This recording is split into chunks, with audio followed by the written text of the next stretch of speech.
So back to 2012 first year, you were running for Kopano House Common, you were running particularly for head student. And one of the statements that you said was, it doesn't matter what you do or how you present yourself. If you see a person as a man, you're going to treat them as a man. And although that was sort of an insult to the general LGBTI community, as a trans woman, what you were basically saying to me was that, like, I can't identify as a woman because I was born as a man, and I don't have that agency to sort of choose an identity which is in line with who I am. Okay, so as a Zimbabwean man, you grew up in a society that obviously vilifies not being heterosexual. Anything that's not heterosexual is abnormal, and there are a lot of mob justice and a lot of violence that a lot of LGBTI members go through. And for me, that was what I first saw when I first saw lesbians, transgender on campus. I was like, what? You know, like, why are these people walking? Like, that's how extreme it was, and I won't even lie. But obviously, over time, and I also used to back it up with Christianity.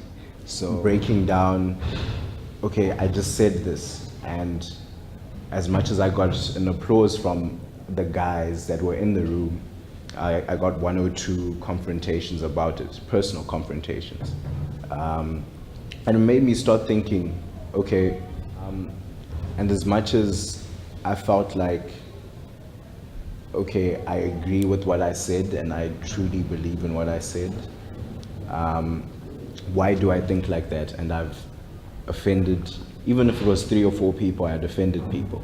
And I'd never been in a space where I could have that conversation with a transgender or a lesbian individual. So it had always been very foreign to me. But being in an intimate space with someone that's opening up emotionally made me think twice, and I had to start thinking, okay, where did this come from, and is it necessary? And yeah, that was basically my path from, or that initiated the process in me moving from being homophobic to, I don't know, being accepting of people's differences.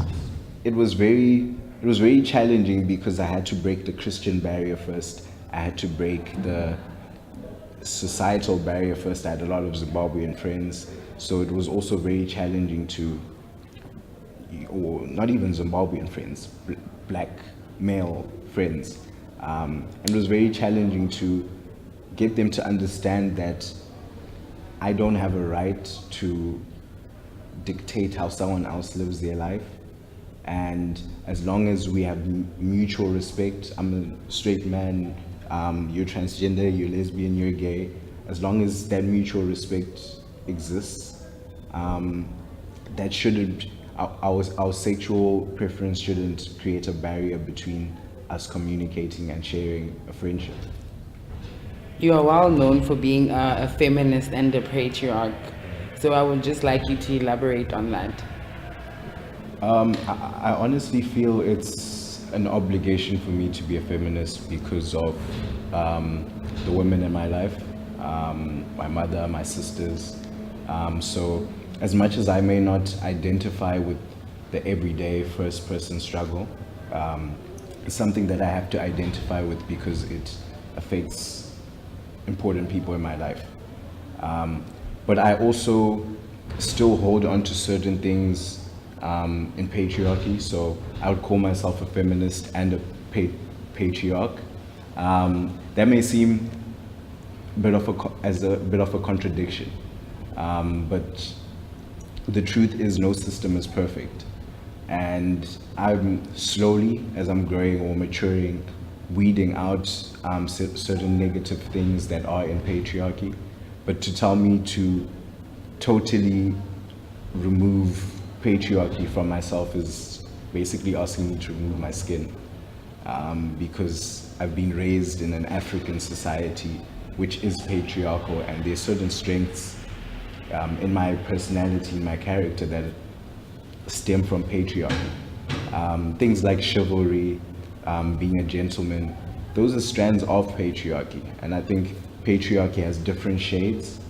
And I'm slowly trying to decide which shades allow me to be a constructive man in the society that I'm in without hurting anyone. Tawupa, you're probably like one of the few heterosexual black males that I'm friends with.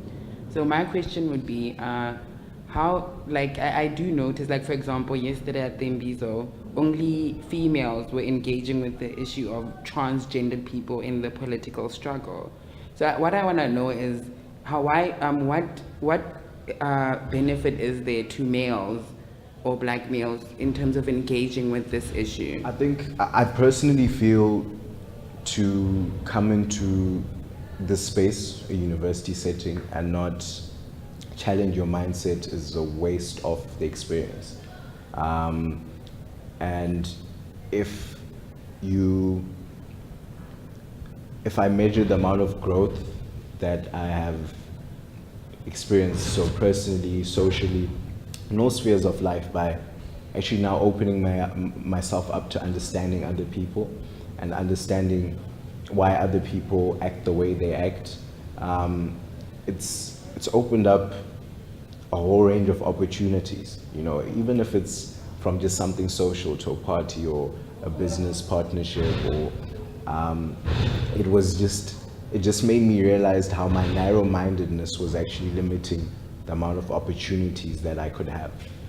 In terms of our friendship, I must say, for me, it was,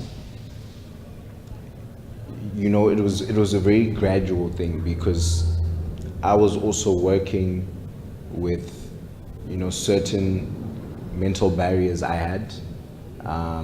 So it just comes from my friends, you know, maybe seeing me hanging out with Thato there, then, you know, it's already a hoorah, you know. Or there's a lot of noise about why I'm getting involved in feminist things. And one thing I've realized, maybe being a guy that's in these spaces as the only guy, sometimes when you begin to believe in something, you can walk alone for quite the distance, but you end up seeing a lot of other people starting to look at that and also starting to follow or starting to open up to the idea. And yeah, a lot of my friends, I think a lot of my friends understand that I'm an individual, and for me to be your friend, or all of my friends understand that. That's why we're friends. And in me being an individual, I will do the things that I want to do to get where I want to get to.